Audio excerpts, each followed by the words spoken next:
Hello everyone, welcome to another Power Talk with Archana. Today we are talking about the Board of Directors. Who is a director? A representative of the shareholders of your organization, or somebody who is used to conducting regular meetings on behalf of your organization? Or is it something much more beyond? Have you ever thought who is an independent director? What are their roles and responsibilities? Let's find out more. I have my guest with me, Mr. Vikesh Wallia. Vikesh is a part of my professional network based in Mumbai, India. He's the former board director from Times of India Group. Mr. Wallia is now dedicated to promoting the regional director at the Institute of Directors Mumbai. Institute of Directors Mumbai is a 30-year-old non-profit organization. Mr. Wallia is one of the India to have led the training for a record-breaking number of over 1,000 existing and aspiring board of directors so far. He's a very passionate person about board diversity and also have introduced women-only batches under Masterclass for Directors initiative by Institute of Directors. I welcome Mr. Walia on board and hoping our audience gets an inside view of what goes on in the boardrooms. Hello, sir. How are you doing? Hi, Archana. Very good, very fine. And thank you very much for hosting me and inviting me. I'm really pleased because more and more awareness about board management, board practices is important for the country. And people like you are promoting this cause. So thank you very much. Absolute pleasure, sir. So we know that, all the organizations, the profit organizations, the non-profit organizations, even few government agencies have to have, a board of directors. So, we know they are an important constitute of any organization, but how did you got so passionate about training board of directors? And we definitely understand there are a lot of gaps in the industry, but what got you going in this area? Oh, you are starting with something that is so very close to my heart. Thank you very much. Well, one thing I was very clear that if the country has to progress, corporate governance has to be in place. If corporate governance has to be in place, the directors will have to be trained, they will have to be certified, and they will have to be properly qualified people. Gone are the days when anyone could be on the board, and majority of the boards were made up of promoters, a chartered accountant, and a lawyer. But today the board base is broadened, is very wide, and more seats have to be accommodated for the newly defined stakeholders. Earlier the stakeholder was only the person who was giving money, but today the stakeholders are environment, society, customers, employees. All these are taken as the stakeholder of the company. They all have their blood and sweat going into running the business. So a seat has to be accommodated for every one of these new stakeholders. And they were not existent. Now, if we have to bring them on board, obviously they also need to be trained. So there is a huge opportunity for new people to join board, and hence there is reason to train people, and that is the reason for my passion. So we were, ever since you came into the picture, we have independent directors functioning so well, and you have been churning out the best of directors. We see a sea change, and I'm sure you also see a sea change in the way the organizations have started working, because now they have people who are more trained to handle the affairs of any organization, be it non-profit or profit organization, for that matter, a government agency. So, what are the changes that you have seen ever since 2013? Oh, many changes. Actually, there is a vast change. When Mr. Modi took over government in 2014, we had about 11 lakh companies in the country. You will be surprised that within 2 years, this number of companies has come down to 5.5 lakhs. So imagine 5.5 lakh companies were non-functional. They were just paper companies. They were dummy companies.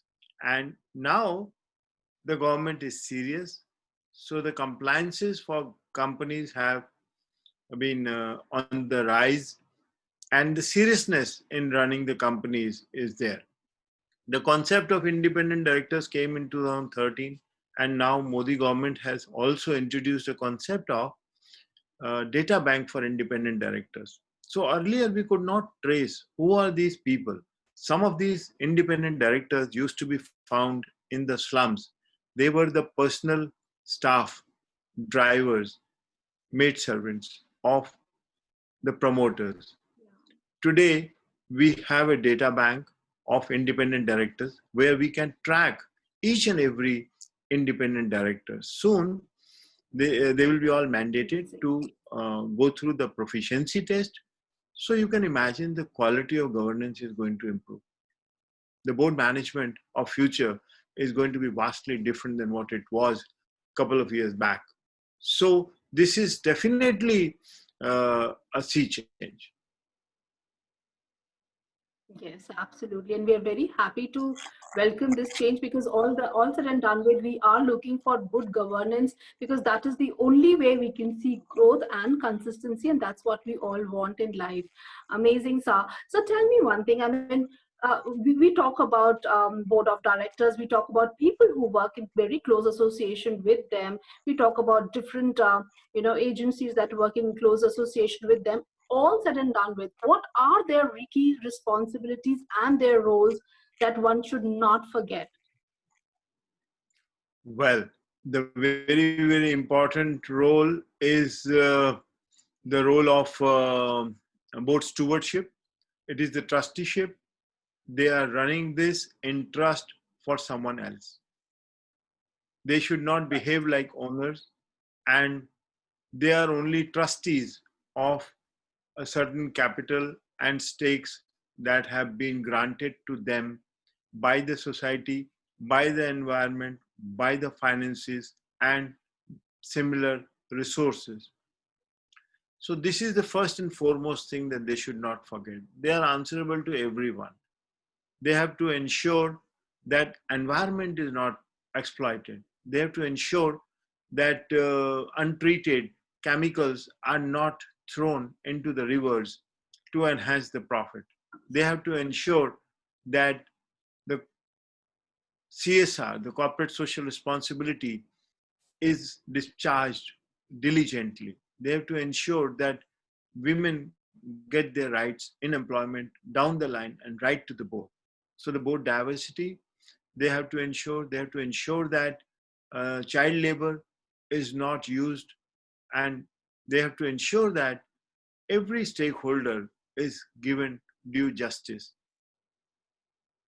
The company should not also exploit a supplier, because if suppose there is a company of the size of Geo today, Geo is literally the biggest player today in the telecom market, and they could be exploiting the suppliers, because if supplier doesn't give it to, earlier the suppliers had 6 7 windows when we had 6 companies operating: MTNL, BSNL, Airtel, Reliance, and a couple of other companies were there.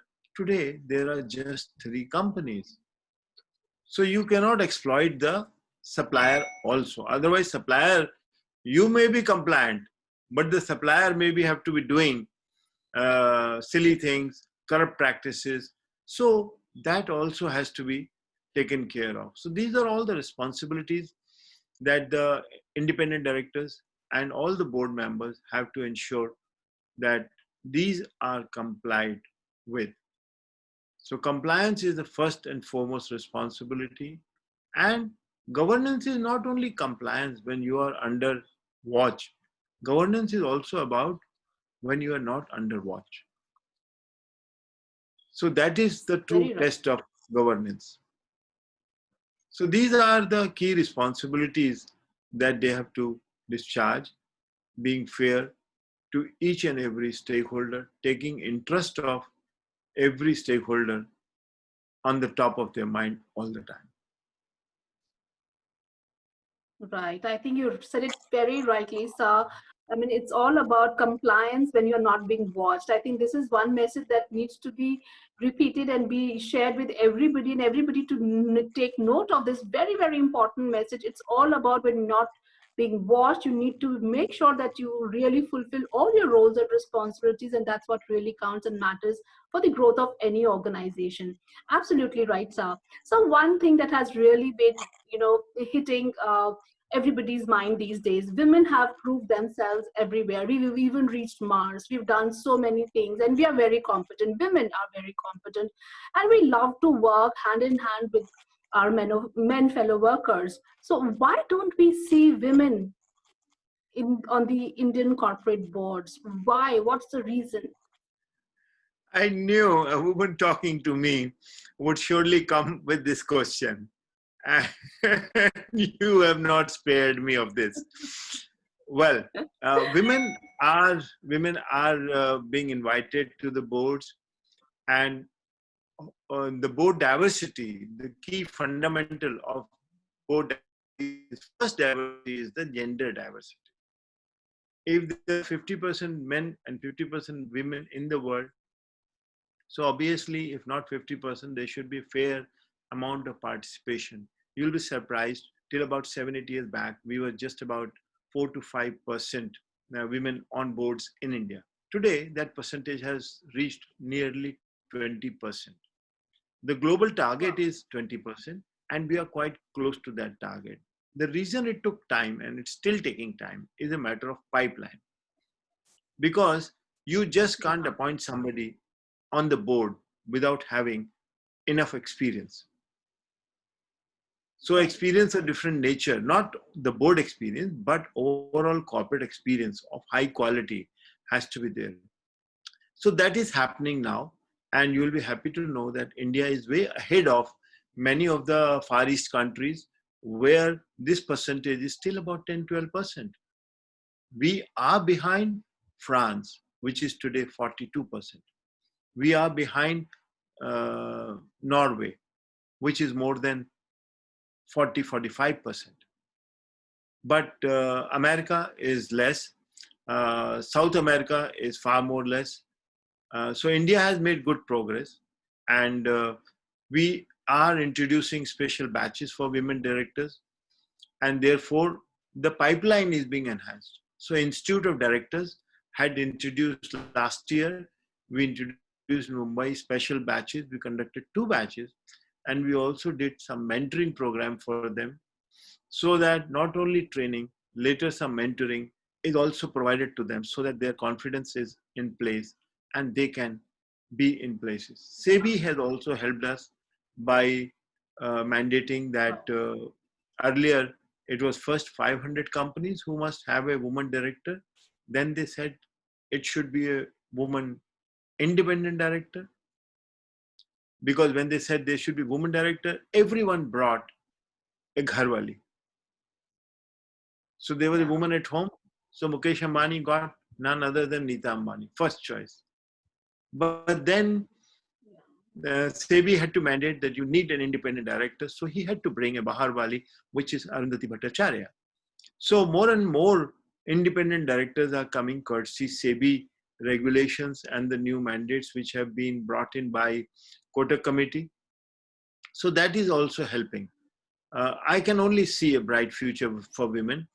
And today, when I go to the B schools, I find about 50% or more than 50% sometimes students in the class who are female. There are more Wow. medical exam pass outs girls than the boys. Yeah. So pipeline is ensured. If 50% or 52% girls have passed in medical exams versus 48% boys, so you know that in 6 years' time, the batch will be in favor of women. So all these things take their time, and there are organizations who are doing it. And as individual, whatever we can do, I can do. And like in this program, you are talking about this issue, you can do. We'll all make it happen together. Absolutely, sir. So I feel a lot has changed over these years.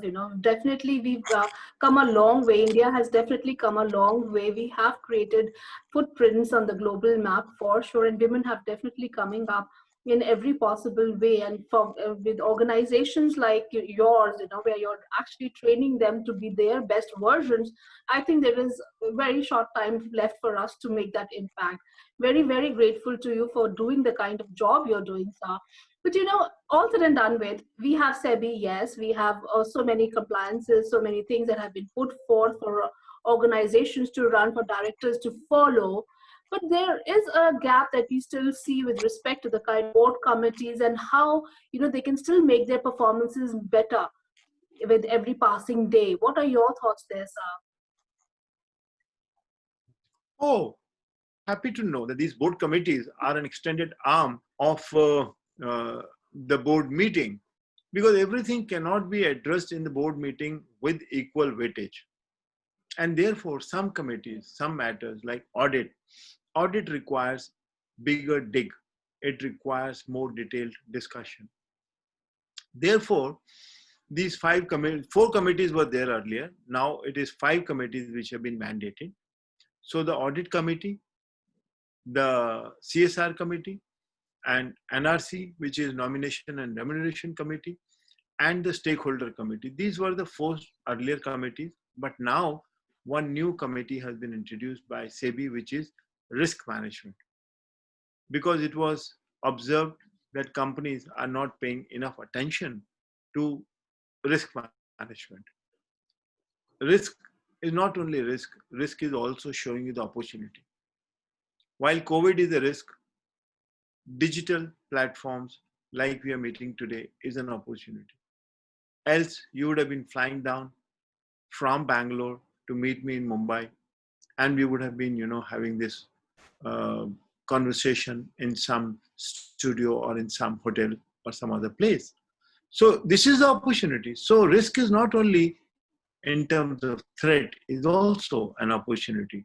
So these committees are now becoming very important, and many companies have also started introducing additional committees like strategy committee, like cyber risk particularly, and Yeah. there are many other etc., which are constituted. So these committees are important and very useful, and they're helping overall board performance, because board performance will only come when each committee has done good justice. So it's a good concept. It's helping.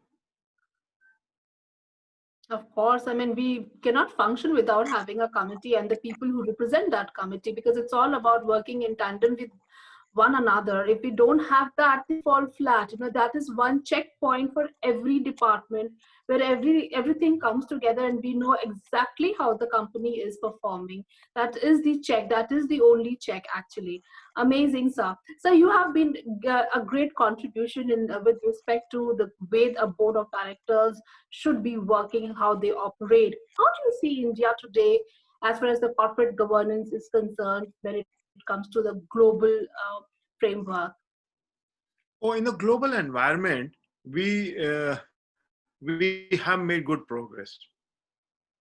Don't worry about the scams that keep happening in the bigger context of things. Scams like Kingfisher and Nirav Modi and ILFS and Satyam. There are bigger scams happening in other Yeah. countries also. They are also taking action against them. We are also taking strict action, and we are also learning. You see, we have turned around Satyam so successfully. So Yeah. Mahindras did a fantastic job. It was a gone case. This company would have been wound up. So that is one. Yeah. Secondly, now ILFS fraud came into light. So India has again shown that it can correct. So Mr. Kotak has been given the responsibility to uh, recharge the company and put it on track. Similarly, the IBC, which is insolvency board, which has been constituted by the government, that is also coming to help in a big way. And now is the time that we have to go to the world and showcase the quality of our corporate governance. Institute of Directors is doing a huge job in this respect by conducting events and programs on corporate governance all over the world. So every year for the last 15 years, we have been holding one event at London. House of Lords invites us for a lunch or a dinner every year. We hold one program in Dubai and one program in Singapore. And these are the financial centers of the world. And these are the places where we go and tell, we go and show the quality of corporate governance which is available in the country. So the prospective investors, they come and see us, and that is why you will find that there is a bigger inflow of FDI. In the last one quarter itself, we have mobilized something like $20 odd billion, which was unheard of in the past. In the COVID period, thanks to one particular company majorly, which is Reliance Group, but nevertheless, it is a signal about the quality of corporate governance being accepted. That means there is transparency, there is greater transparency in our way of working. If the largest company is becoming an example, it is now becoming one of the top 50 companies in the world, then obviously our standards are getting higher and higher. So we are going to benefit with this credential that we are acquiring for ourselves, Archana. Take it from me, we will benefit, the economy will benefit, country will benefit from this. Amazing. That's a very great news, sir. Thank you so much for speaking to my audience. We really loved this conversation with you. One, as we wind up this conversation, give us your power message to my audience with respect to the kind of work they should be doing to help their organizations come up. Well, be an ambassador for good corporate governance. Do right things when under watch, and do more right things when not under watch. It is not that if the cop is not there, you can drive past a red signal. A red signal means red signals, you have to stop, whether the cop is there or the cop is not there. So do the right thing, do it right way, and your prosperity and progress is assured. That's the only thing I would like to share with your audience. Do the right thing, do the right way, and know your purpose. If you know your purpose, that is why the very purpose of business has been redefined. That earlier we were thinking that the business is working only for the shareholders who have provided the share capital, the financial capital. But now we have changed that definition. The very purpose of business is not only to make profit, but also to take care of all its stakeholders. So just follow this.